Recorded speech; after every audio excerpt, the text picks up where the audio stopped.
હું ચુસ્ત હિન્દુવાદી કાર્યકર્તા છું અને આરએસએસનો સ્વયંસેવક છું. મારા રગે રગમાં હિન્દુત્વનું લોહી વસે છે. આજે દલડીનો વિડીયો જે વાયરલ ભાઈ એમ કહે છે કે હું દલડીનો મુસલમાન છું. 20-25 વર્ષ પહેલાં એક દલડીમાં બનાવ બનેલો હતો કે વાઘાભાઈ કરીને જે માલધારી છે એની 20થી 30 વિધર્મીઓએ ગાયોની હત્યા કરી નાખેલ હતી. એ બાબતમાં અમે પછી આખી ટીમ ત્યાં દલડી ગયા હતા. એ દલડી જઈ અને અમે હંગામો કર્યો હતો કે આ જે પણ વિધર્મીઓએ જે ગાય માતાઓની હત્યા કરી છે એના ઉપર કાયદેસર રીતે કાર્યવાહી થવી જોઈએ. એમાં અમારી એ ટીમમાં એ વખતે અમરસિંહભાઈ મઢવી હતા, મોનાભાઈ માલધારી હતા, ગૌતમભાઈ ખાંડેખા હતા અને બીજા ઘણા બધા અન્ય લોકો હતા. ત્યારે એ દલડીના જે વિધર્મી લોકો હતા એ લોકો પણ આમાં સંડોવાયેલા હતા. એટલે દલડીની વાત કરી તો દલડીના મુસ્લિમ સમાજ કોઈ દી ભાજપને મત આપે નહીં. અને 25 વર્ષનું જે એની મતદાર યાદી છે દલડીની એ પણ આપ જોઈ લ્યો કે ભારતીય જનતા પાર્ટીને મત આ દલડીમાંથી કેટલા મળ્યા છે. બીજું વાત એ છે કે હું 2002થી મારા પત્ની લડતા હતા ધારાસભ્ય તરીકે, હું પણ લડ્યો છું. અને હરેક વખતે મેં ગામડામાં સભામાં મેં એમ કીધેલું છે કે મને વિધર્મીઓ મત આપી મારી મતપેટીને તમે બગાડતા નહીં, અભડાવતા નહીં મતપેટીને. આવું મેં વારંવાર મારી સભામાં કીધેલું છે. અને આજ પણ હજી હું કહું છું કે મારે તમારા મત જોતા 2.25 લાખ મતદારો આ વિધાનસભા વિસ્તારમાં હિન્દુ સમાજના છે. હિન્દુ સમાજે મને ઘણો બધો પ્રેમ આપ્યો છે અને મારા ઉપર વિશ્વાસ રાખ્યો છે અને હિન્દુ સમાજ સતત મારી સાથે રહેલો છો. એટલે મારે આટલા બધા જો હિન્દુ સમાજના મત હોય તો બીજા લોકો પાસે મારે મત માગવાની જરૂર નથી. અને ખોટી મતપેટી શું કામ અભડાવીએ જોઈએ? કારણ કે મને જે લોકો કહી રહ્યા છે બજારમાં ઘણું બધું કહેતા હોય, કોઈ લોકો શેતાન કહેતા હોય, કોઈ લોકો સારા કહેતા હોય. એટલે શેતાન તરીકે પણ એ લોકો મને ચિતરી રહ્યા છે. તો એ શેતાનને એ લોકો મત કેવી રીતે આપે?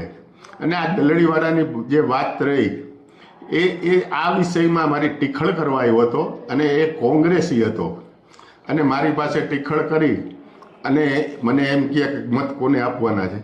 એલા ભાઈ, હું તારી પાસે ગમે તેટલું કરું, હું તને ગમે તેટલું કહું, તું ભારતીય જનતા પાર્ટીને મત આપવાનો નથી, કોંગ્રેસને જ મત આપવાનો છો.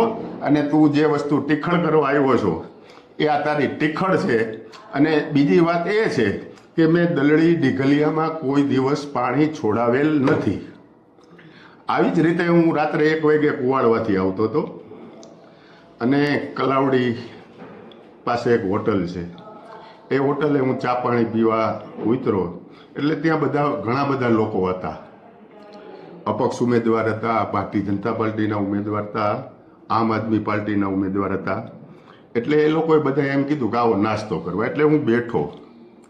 હવે એ વાતને પણ લોકોએ વિડીયો ઉતારેલ છે અને એમ કીધું છે કે અહીં અપક્ષ માટે મત માગી. એટલે ભાઈ, ભારતીય જનતા પાર્ટીના ઉમેદવાર છે, આમ આદમી પાર્ટીના ઉમેદવાર છે, અપક્ષ ઉમેદવાર છે અને બધાના કાર્યકર્તા છે. તો હું અહીંયા મત કઈ રીતે માગી શકું?